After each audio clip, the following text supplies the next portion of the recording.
Alrighty, got just a few pickups for you today. First of all, I have one Blu-ray. This was actually sent to me by my brother-in-law, and it's The Hobbit, An Unexpected Journey. And I guess he had this originally when it came out, and then the extended edition came out, and he didn't need this one anymore, so he just sent it to me. So haven't watched it yet. Probably do it in a couple days. But yeah, thank you. So David, if you're watching, thank you very much for that. Next up is an eBay purchase. I was, just browsing the various bundles that were out there, and I like looking at bundles because even if you don't need everything from them, you do stumble upon some good deals, which is what happened here. Somebody listed a Genesis with, I think it was 6 or 7 games. I don't know. But I noticed something about the picture which they didn't list in the description, and that was the fact that it had this, a 32X. And more importantly, it had, the proper cable to go with it.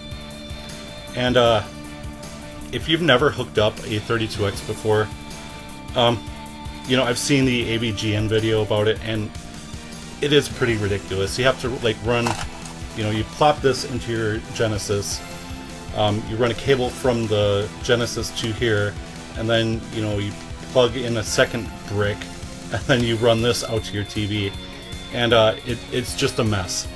And what's even funnier is this is for the Model 2 Genesis, I guess. If you have a Model 1 Genesis, you have to connect these together. And that's just insane. I don't know. It's ridiculous. So, why didn't they just make a longer cord that would work for both of them instead of... It seems like a waste to me. But anyways, the systems were a little bit dirty. I cleaned them up, and Genesis worked fine. But, we already have a Genesis, so I bundled it with some of the games we got, which was...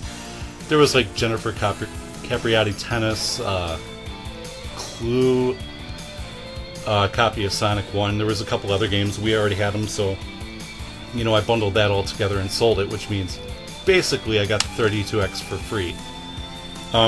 There were a couple games we didn't have in that bundle that I held on to. One is Goofy's Hysterical History Tour. I haven't played this one yet. From what I hear, it was a game meant for kids, but it's ridiculously hard. And then we got Miss Pac-Man, which is a very cool port of Miss Pac-Man. I like this one a whole bunch.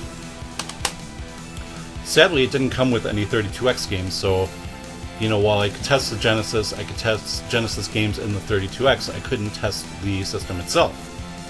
So I had to order Doom from somebody else on eBay, and I popped it in, and loads up fine, gets to the title screen.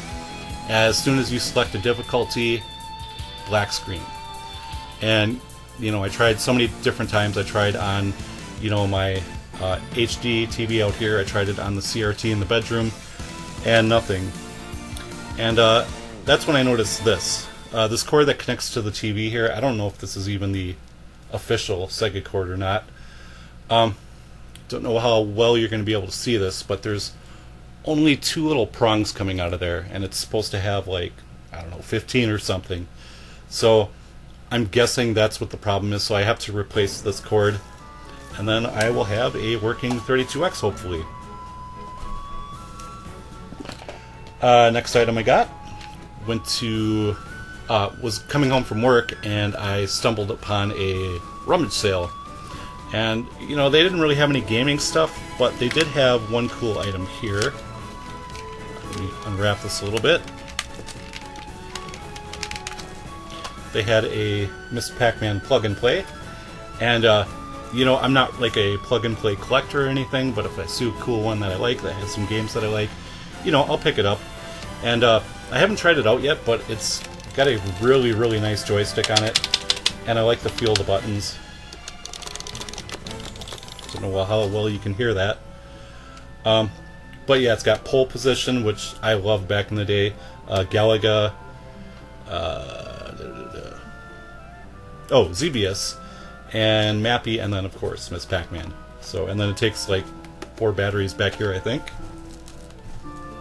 One downside to these plug-and-plays is I wish they, had an AC adapter port. None of them seem to, which sucks, but oh well.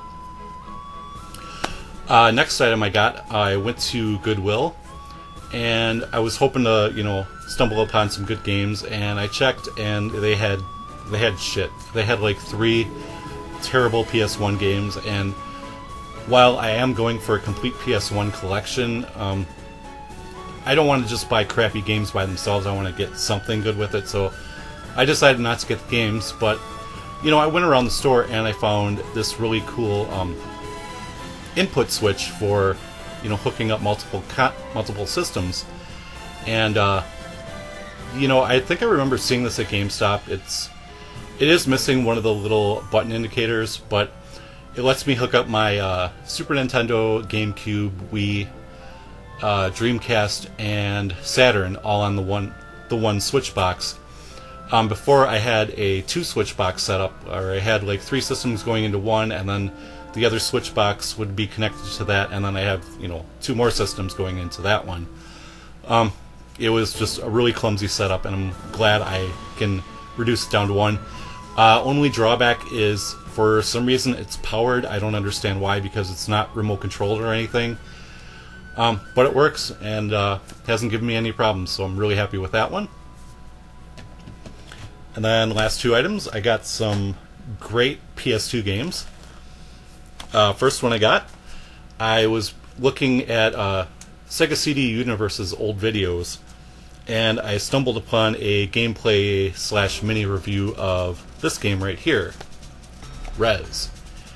And this has been on my wish list for a very, very long time. And he mentioned in the video about the Dreamcast version being really expensive, and I think that was only Japan and PAL region. And he mentioned that he didn't know if the PS2 version was expensive, and I figured, well, it's probably, expensive as hell, but I'll go check it out. And it was actually, only $20, so I was like, yeah, I'll get that right away, definitely. It's in great condition. The only thing was there was a giant sticker right here. I actually swapped cases because I don't feel like dealing with the sticker, because it's one of those that leaves residue, and it's a whole process with it, so yeah, I'm not going to do that right now. But this is an excellent game, and this is something kind of hard to even call the game. It's more like an experience. Just a very hypnotic trance soundtrack.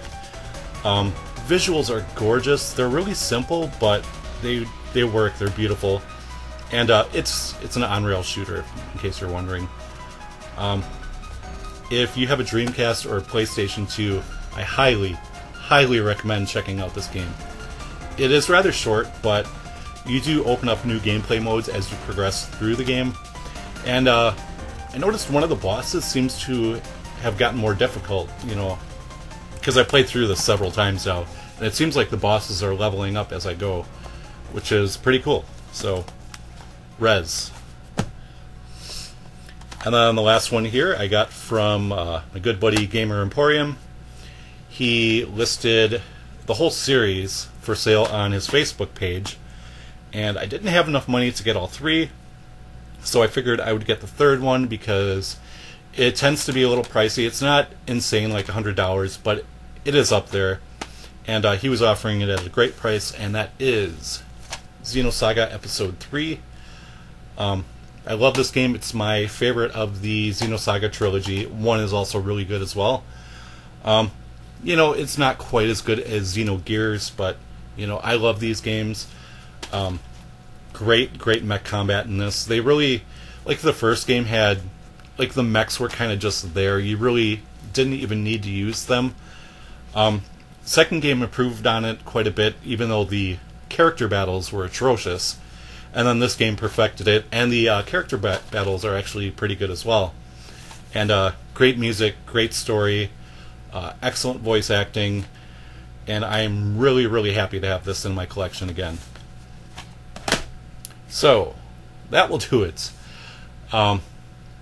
probably have another pickups video coming up for you soon. And yeah, that's it. So thank you very much for watching, and stay awesome.